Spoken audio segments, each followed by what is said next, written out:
উবারে যেখানে পাওয়া যায় সেখানে গিয়ে বললাম যে ভাই যাবেন কোথায়, বললাম যে বিজয়নগর পানির ট্যাঙ্কি। বললেন ভাড়া কত?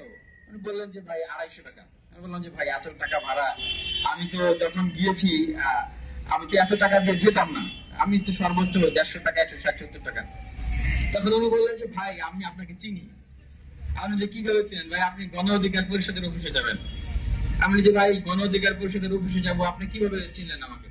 তখন উনি বললেন যে ভাই আপনার বাবা এই জায়গা থেকে প্রায় 1-2 দিন পর পরই কোর্টে যাইতেন আপনার মামলার জন্য, এবং উনি প্রায় আমরা এখানে যারা আছি প্রায় সবাই তাকে চেনে এবং আপনাকে আমরা খুব ভালোভাবে চিনি।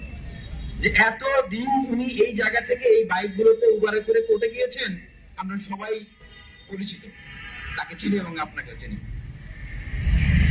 এবং আপনি যাবেন বিধায় আপনার কাছে 250 টাকা চেয়েছি এবং আপনি বলেছেন 200 টাকায় যাচ্ছি, 180 টাকায় যাচ্ছি, না হলে অন্য কেউ হলে যেতাম না।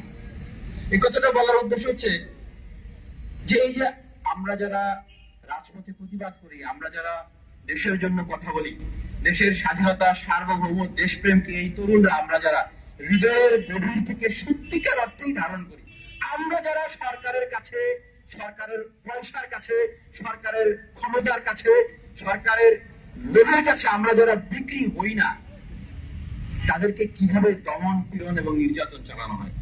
হয়তো আপনারা এখনো অনেকেই বুঝছেন না যে গণ অধিকার পরিষদের সাধারণ সম্পাদক জনাব রাশেদ খান, তার নামেও কিন্তু গ্রেপ্তারি পরোয়ানা কয়েকটা জারি করা অবস্থায় আছে।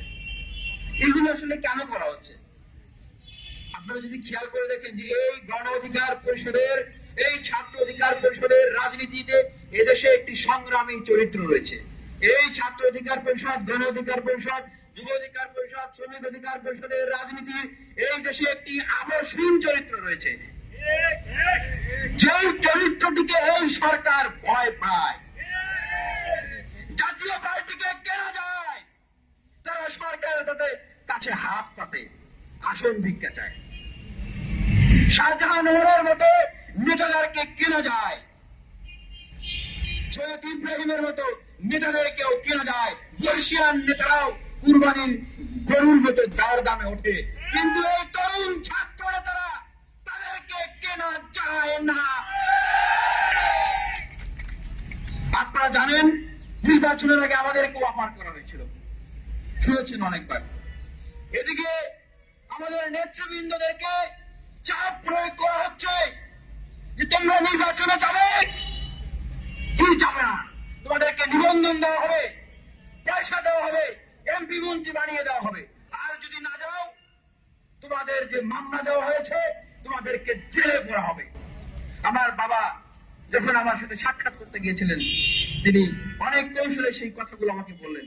আমি জেলখানা থেকে বলেছি, হ্যাঁ আমার উপর নির্যাতন করা হয়েছে, আমাকে 10 ফিট বাই 15 ফিট একটি ছোট্ট ছেলের ভিতরে আমাকে নিঃসঙ্গ ভাবে রাখা হয়েছে। আমি যেন হার্ট অ্যাটাক করি, ব্রেন স্ট্রোক করি বা মরে যাই। আমি যদিও মরে যাই এদেশের মানুষের জন্য